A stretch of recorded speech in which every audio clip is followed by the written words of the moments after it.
Bismillahirrahmanirrahim. Wa idh qulna, dan dikala kami berkata laka kepada kamu, wa idh qulna, dan ingatilah dikala kami berkata kepada kamu, laka kepada kamu, inna rabbaka, sesungguhnya Tuhan kamu Muhammad ahata, mengepung, meliputi binnasi manusia dengan ilmunya, dengan kekuasaannya, semuanya di dalam genggaman Allah, sehingga tidak dapat mendatangkan manfaat ataupun madarat kepada siapapun, tidak bisa mendatangkan madarat pula kepada baginda Nabi Muhammad SAW. Maka terus sampaikanlah risalah, mereka semua tidak akan bisa mendatangkan madarat kepada kamu kecuali atas izinku sendiri. Wa ma ja'alna, dan tidak kami jadikan ar-ru'ya, penglihatan, allati, penglihatan, araynaka, yang aku perlihatkan, penglihatan itu kepada kamu, itu pada malamnya Isra Mi'raj, illa fitnatan, kecuali adalah untuk ujian, linnasi, bagi manusia, orang-orang Mekah, yang mana mereka ini telah membohongkan yaitu Isra Mi'rajnya baginda Nabi Muhammad SAW. Bahkan sebagian mereka ada yang murtad, yang sudah masuk Islam sama murtad ketika mendengar baginda Nabi melakukan perjalanan Isra Mi'raj. Apalagi yang tidak beriman, tambah lagi menganggap baginda Nabi itu orang yang ngelamun gitu ya. Wasyajarata, dan juga kami jadikan fitnah, yaitu beritanya mengenai pohon al-mal'unata, yang dilanat fil Qur'an, dalam Al-Qur'an, yaitu pohon zakum. Pohon zakum ini adalah pohon yang tumbuh di tengah yaitu neraka jahim sana. Itu makanannya ahli neraka. Yang tidak mengenyangkan, semakin makan semakin menyakitkan, dan mereka terpaksa makan. Wa nukhawwifuhum, dan kami takut-takuti mereka dengan pohon zakum itu. Fama yaziduhum, maka tidaklah menambahi mereka takut-takut kami itu, menakutkan menakutkannya, berbuat perbuatan kami menakut-nakuti mereka. Itu saja, angel bahasa Indonesia. Illa tughyanan, kecuali hanya menjadikan tambah zalim, kabiran yang besar. Wa idh qulna, dan katakanlah dan ingatilah wahai Muhammad, dikala kami berkata lil malaikati, kepada para malaikat, usjudu, sujudlah kalian semua, li Adam, kepada Nabi Adam. Sujud ini adalah sujud inkhina, kata para ulama, yaitu membungkrung kayak rukuk, itu inkhina, sebagai yaitu sujud penghormatan. Ya, kalau orang Jawa kan ya nggih, seperti itu. Lah inkhina ini itu dibuat oleh para malaikat kepada Nabi Adam alaihissalam sebagai penghormatan kepada Nabi Adam, karena Nabi Adam akan dijadikan sebagai khalifah, yaitu seseorang yang akan memakmurkan bumi ini dengan yaitu penghambaan kepada Allah Subhanahu wa taala.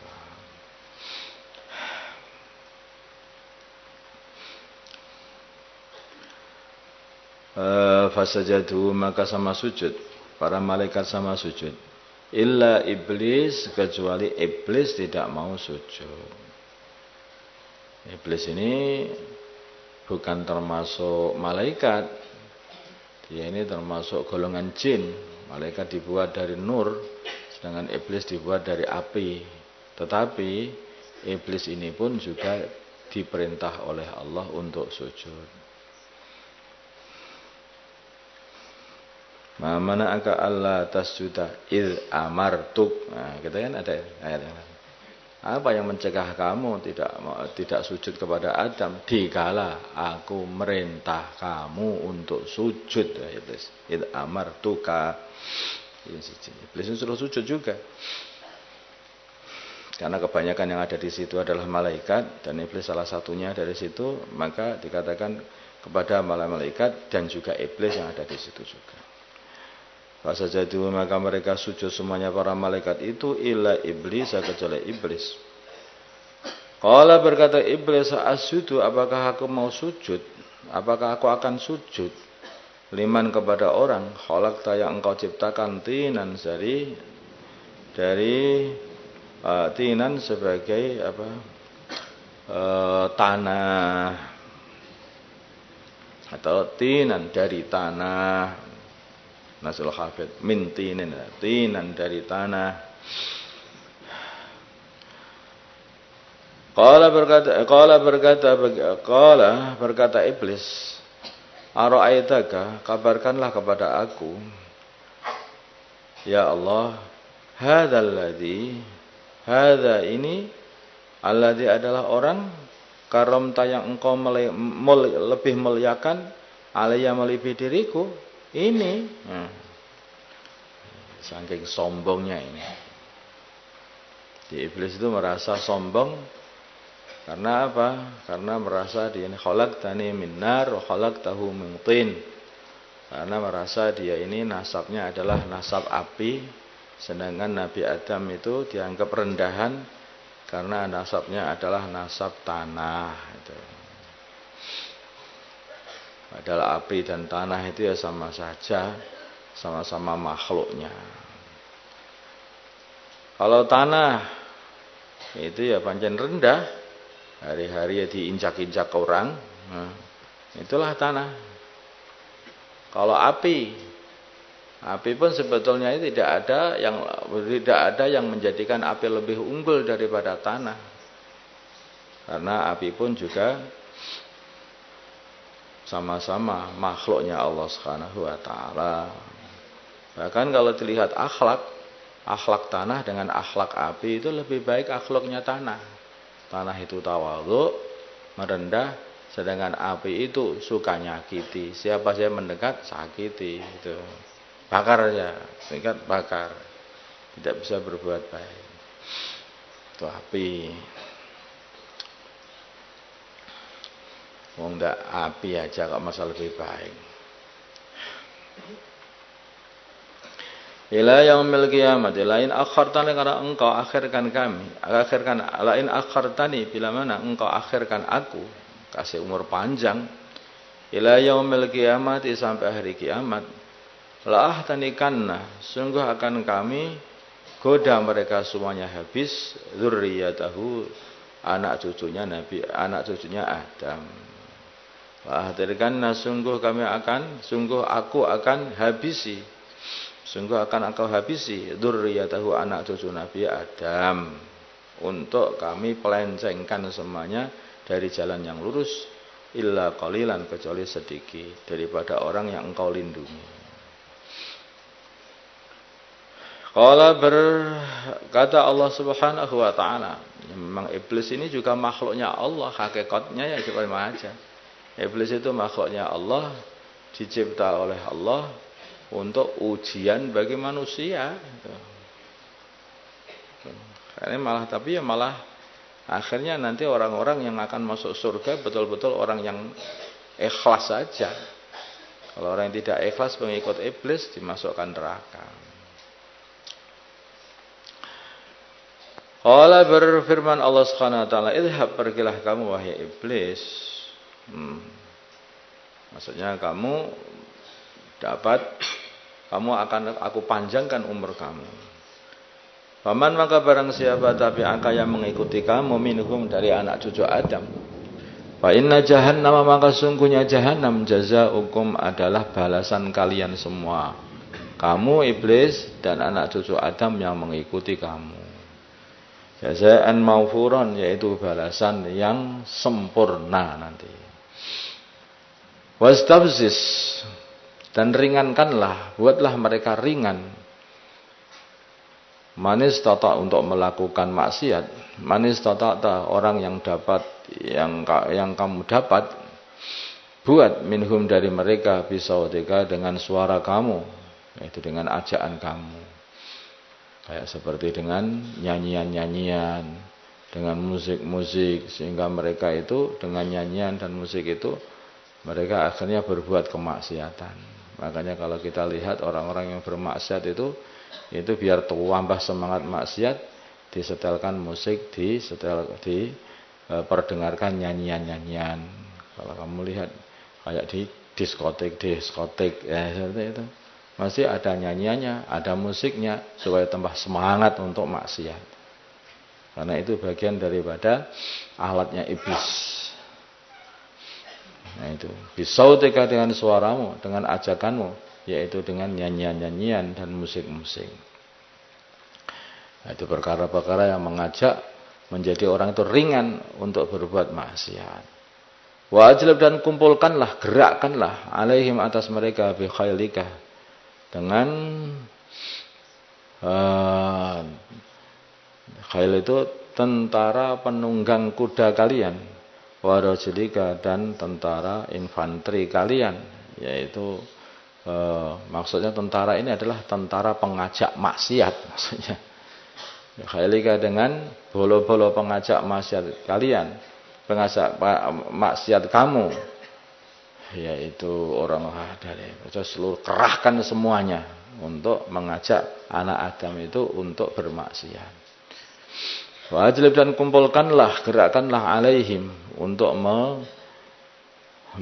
menggiring anak-anak Adam, bi khailika, dengan itu kavaleri kalian, wa rajulika, dan infanteri kalian, wasyarikhum, dengan kavaleri kamu, wa rajulika, dan infanteri kamu, wasyarikhum, dan bersekutulah dengan mereka, fil amwal, di dalam harta-harta. Sudah dikasih oleh Allah Subhanahu wa taala, sehingga iblis itu masuk dalam harta-harta, membuat maksiat dalam harta, sehingga terjadi penggosopan, perampasan, melakukan riba dan sebagainya. Wal auladi, dan anak-anak, sehingga terjadi perzinaan dan sebagainya. Wa itu hum, janjilah mereka dengan janji-janji bohong, yaitu hidup ini ya sekali ini saja, setelah itu sudah habis, tidak ada lagi, puas-puaskan saja hidup. Nah itu janji-janji iblis, nggak ada akhirat itu. Wa ma ya'iduhum, dan adalah janji iblis kepada wa ya'iduhum, dan tidak menjanji mereka anak-anak Adam, asyaitanu, syaitan, yaitu iblis, illa ghururan, kecuali hanyalah janji tipuan saja, bukanlah janji yang sebenarnya, tapi itu adalah tipuan. Hati-hati. Jadi Allah telah memberi kesempatan iblis untuk habis-habisan untuk menyesatkan anak Adam. Artinya apa? Nah, kalau sudah begitu, dengan iblis itu punya pengalaman yang luar biasa. Bahkan Nabi Adam yang masih di surga saja itu bisa dibelokkan, ditipu loh iblis itu. Apalagi hanya kita ini saja. Maka tidak ada yang bisa melindungi diri kita ini kecuali hanyalah Allah Subhanahu wa taala. Bahkan kadang-kadang kita ini walaupun dalam amal kebaikan pun, maka hendaknya kita ini juga terus berlindung kepada Allah Subhanahu wa taala, segala kebaikan, bahkan membaca Al-Qur'an. A'udzubillahi minasyaitonir rajim. Aku berlindung kepada Allah dari godaan setan yang terkutuk. Itu supaya membaca Al-Qur'annya ikhlas, tidak keliru, dan juga ikhlas. Tidak karena untuk sum'ah, supaya dianggap orang sebagai orang yang hebat, orang yang mulia. Akhirnya tidak ikhlas, justru akan kita dosa dan akan dicampakkan oleh Allah Subhanahu wa taala. Segala amalan-amalan kita buat kalau tidak ikhlas, maka mesti amalan dan segala amalan mesti berlindung kepada Allah Subhanahu wa taala. Hati-hati segala amalan itu. Yang bisa melindungi kita dari musuh hanyalah Allah. Yang bisa melindungi kita dari setan hanyalah Allah. Disinilah la haula wala quwata illa billah. Tidak ada kekuatan bagi kita itu untuk menolak musuh-musuh, itu tidak ada. Yang bisa menolak musuh itu dari kita hanyalah Allah. Bagaimana kita ini bisa menolak musuh-musuh yang melencengkan kita dari jalan yang lurus. Takarrub dulu kepada Allah. Kalau sudah mendekat diri kepada Allah, Allah cintai kita, maka doa-doa kita ini akan diterima oleh Allah Subhanahu wa taala. Kita minta perlindungan, kita akan dilindungi oleh Allah Subhanahu wa taala. Insyaallah ya. اللهم صل على سيدنا محمد وعلى آل سيدنا محمد ما صليت على سيدنا إبراهيم وعلى آل سيدنا إبراهيم بارك على سيدنا محمد وعلى سيدنا محمد وبارك على سيدنا إبراهيم وعلى آل سيدنا إبراهيم في العالمين إنك حميد مجيد اللهم ارحم أمة سيدنا محمد اللهم اغفر لأمة سيدنا محمد اللهم أصلح أمة سيدنا محمد ألف بين قلوب أمة سيدنا محمد اللهم انصر أمة سيدنا محمد اللهم ارسل سلطانا نصيرا صلى الله على سيدنا محمد النبي الأمي وعلى آله وصحبه وسلم الحمد لله رب العالمين.